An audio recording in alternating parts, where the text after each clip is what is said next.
A'udzubillahi minasyaitonirrajim. Bismillahirrahmanirrahim. Assalamualaikum warahmatullahi ta'ala wabarakatuh. Allahumma salli wa sallim ala nabiyyina Muhammad wa ala alihi wa ashabihi ajma'in. Walhamdulillahirabbil alamin. Okey, insya-Allah dalam video kali ini cikgu akan membincangkan satu lagi contoh yang berkaitan dengan powers and the Moivre theorem. Okay, question is, the complex number z is given by z is equal to z or z is equal to sT3 minus I. A, find the modulus of z and argument of z. B, using the Moivre theorem, show that z to the power of 5 is equal to negative 16 sT3 minus 16I. C, express z to the power of 4 to z conjugate in the form x plus yi, where z conjugate is the conjugate of z and xy is elements of a real number. So we solve question A first. So question A, find the modulus of z and argument of z. So let's say, so z given is equal to sT3 minus I.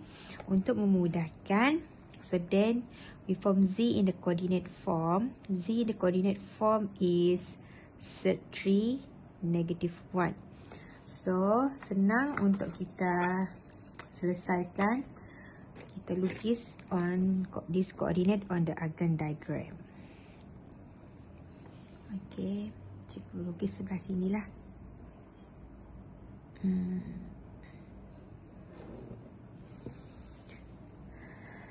Bismillah. So this is a real axis, imaginary axis. So on the real axis nilai dia adalah sT3. Let's say here is sT3. Imaginary axis is negative 1. So bila kita plot, so lebih kurang titiknya di sini. So kita join to the origin. Our origin 0. So ini koordinat titik Z. Okay. Z is equal to sT3 negative 1. Okay. So let's say this is argument theta. Argument when we measured. So ini argument dia.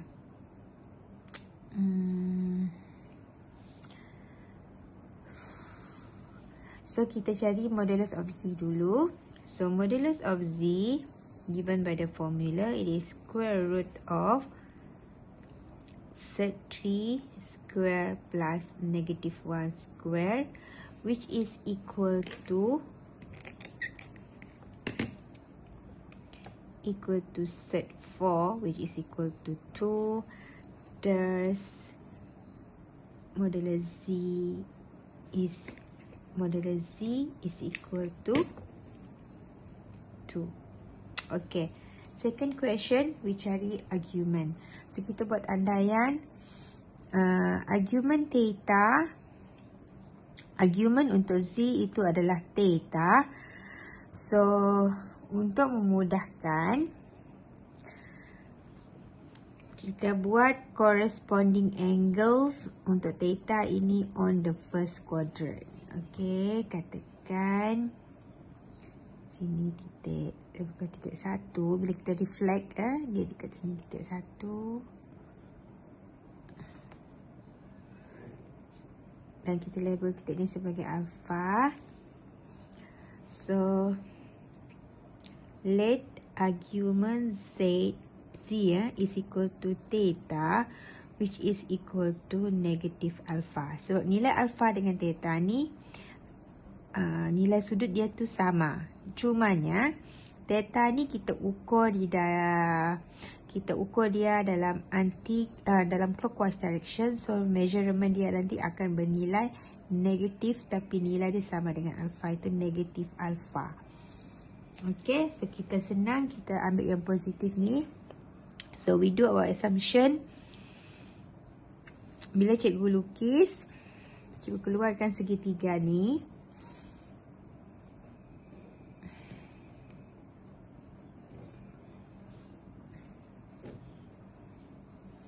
which is ini alpha.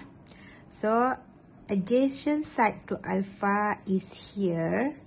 Adjacent side dia, which is panjang R axis ni. Bukan panjang R axis, panjang pada R axis ini iaitu sec3.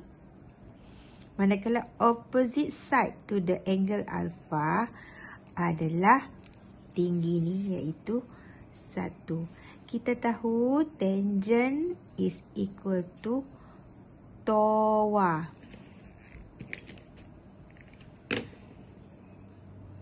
TOA. Di mana TOA itu bermaksud adjacent, TOA opposite to adjacent side.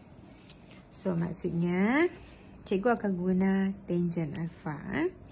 Tangent alpha is equal to opposite to the angle alpha is 1. Adjacent to angle alpha is 3. So alpha is equal to 1. We add tangent both sides of equation. So then we have alpha is equal to add tangent 1 to sec3. So kita ingat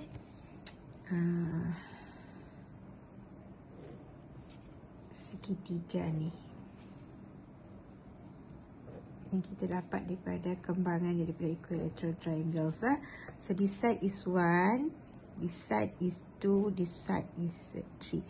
So I is equal to opposite, this one is equal to adjacent. So opposite angle to the side of 1 is this one. So this angle is pi to 6. So meaning alpha is equal to pi to 6.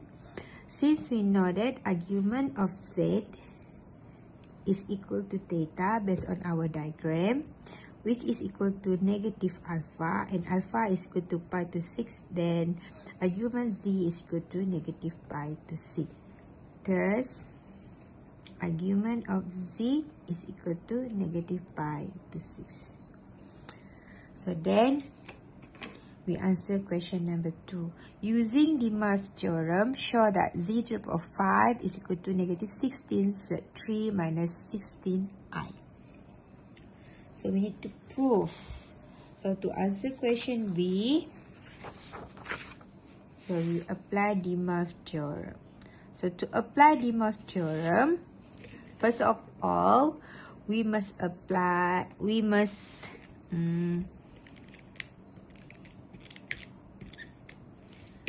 to apply the Moivre theorem, first of all, we must represent z in the forms of polar form. Okay?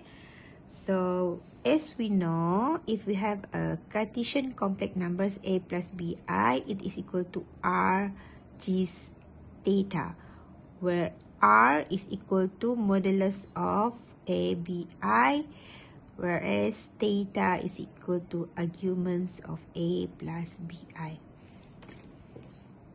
Okay, so therefore z is equal to sec3 minus I, which is equal to r is to g's negative pi to 6, where in the polar form z is equal to 2 cos negative pi to 6 plus I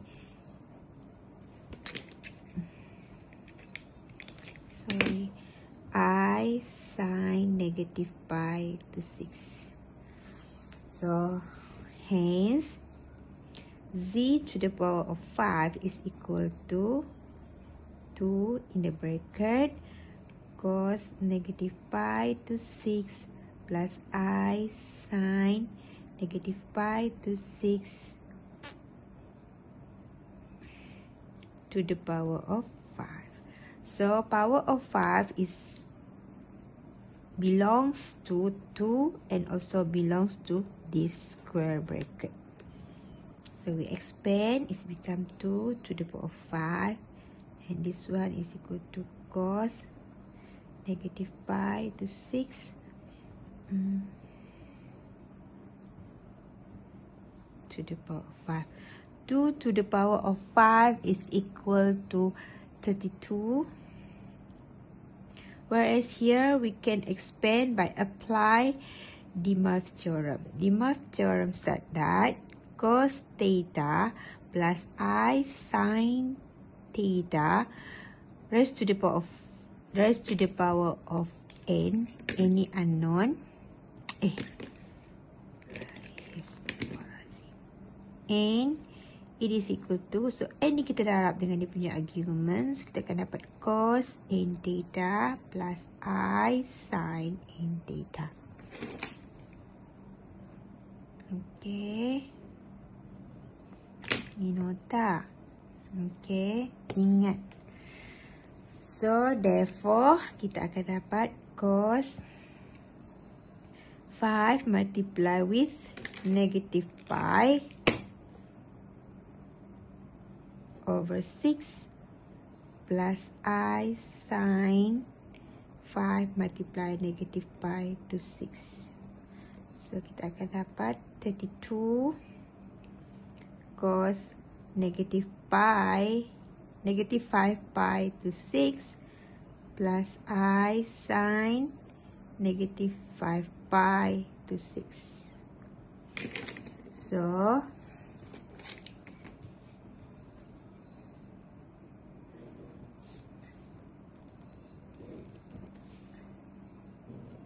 negative 5 pi to 6 means kita ukur dia punya sudut itu ikut arah jam dari real axis. So dekat sini sampai sini, ukuran ini adalah sama dengan negative 5 pi to 6.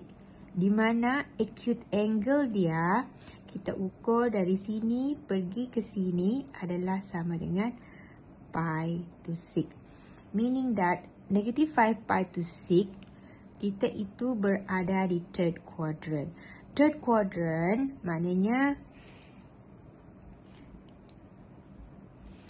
cos negative 5 pi to 6 is the value is corresponding to negative cos pi to 6. Manakala sin negative 5 pi to 6 is corresponding to negative I sin pi to 6. Sebab kita tahu all smart teachers can. Only tangent is positive on the third quadrant. Mean cos is negative, sin is also negative. Okay. So kita ada triangle tadi, which is kita punya triangle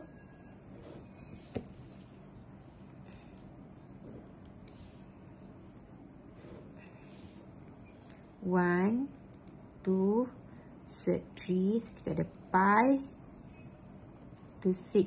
So this side is opposite, this side is adjacent to the angle pi to 6. So kita tahu sin it is so it is opposite to hypotenuse.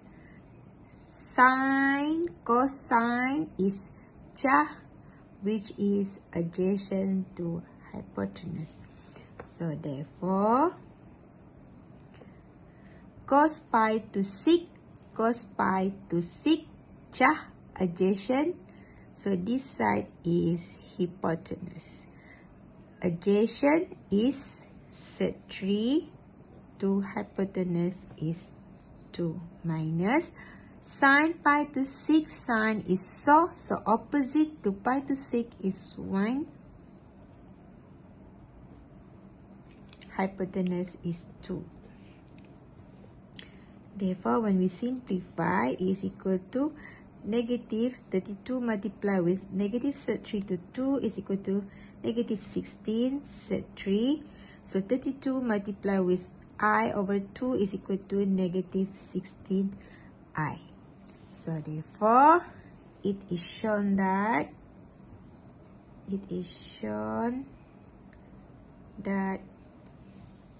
z to the power of 5 raised to the power of 5 is equal to negative 16 3 minus 16I. So So now let me answer question C. So question C, we need to express z to the power 4 to z conjugate in the form of x plus y I, means in the Cartesian form, where z conjugate is the conjugate of z and x, y is elements of R.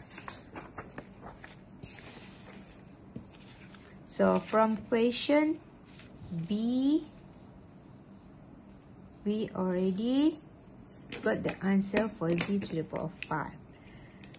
So, ingat biasanya untuk jawab soalan C, kita akan guna maklumat yang kita dah kira sebelumnya. Itu kebiasaannya lah. Maka otak kita dah fikir, so macam mana kita nak solve yang ini. Okay. Macam mana kita nak tulis z kuasa 4 dengan z conjugate ini, kita apply z kuasa 5.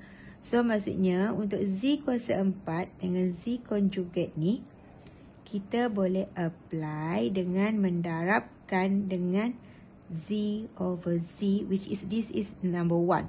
1 yang kita guna tu identity element. So, kita darab nombor 1 itu adalah z per z. So, kita dah darab z conjugate ni dengan z. Okay. So, maknanya kita akan dapat z kuasa 5 di atas tu. So, z conjugate dengan z. Okey, z kuasa 5 kita dah dapat daripada B tadi, iaitu negative 16 sec 3 minus 16i. So, z conjugate. So, kita ada z. So, therefore, z conjugate adalah equal to sec 3 plus i. Maksudnya, sec 3 plus i multiply with sec 3 minus i. So, ini kita akan dapat negative 16 sec 3 minus 16i over 4. Sebab sec 3 plus i, sec 3 minus i, ini kita akan dapat sec 3i, ini kita akan dapat negatif sec 3i. So, dua ini akan jadi kosong. So, ini akan jadi sec 3 multiply by sec 3, so kita akan dapat 3. So, this one kita akan dapat negative I square, which is negative 1, so kita dapat 1. So, therefore kita dapat 4. So, simplify, so kita akan dapat negative 4 sec 3 minus 4i. Ataupun, okay. So, therefore, there's z to the power of 4 over z conjugate is equal to negative 4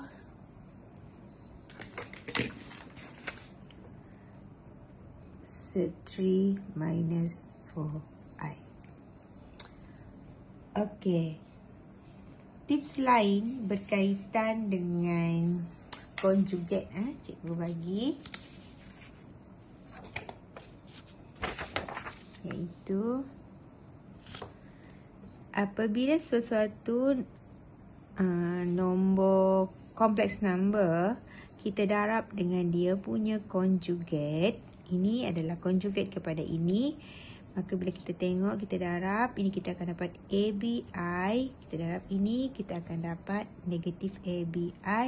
So, gabung dua ini, kita akan dapat kosong. Sini kita akan dapat A kuasa 2. Yang ini kita akan dapat negatif B I square. Dan kita tahu I square itu adalah negatif 1. So, kita akan dapat dia sebagai positif B square.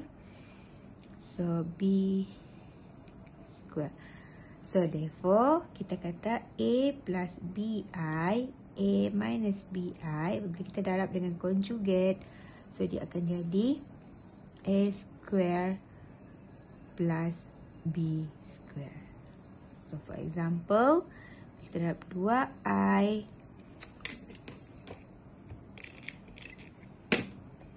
2 minus 3I 2 plus 3I, maka kita akan dapat 2 square plus 3 square. So kita akan dapat 4 plus 9, so it is equal to 13. So kita dapat 3 plus 7i darab dengan dia punya conjugate 3 minus 7i. So kita akan dapat 3 square plus 7 square. So kita akan dapat 9 plus 49, so it is equal to 58. Okay, moga bermanfaat. Thank you for watching. Masya Allah, subhanallah. Alhamdulillah.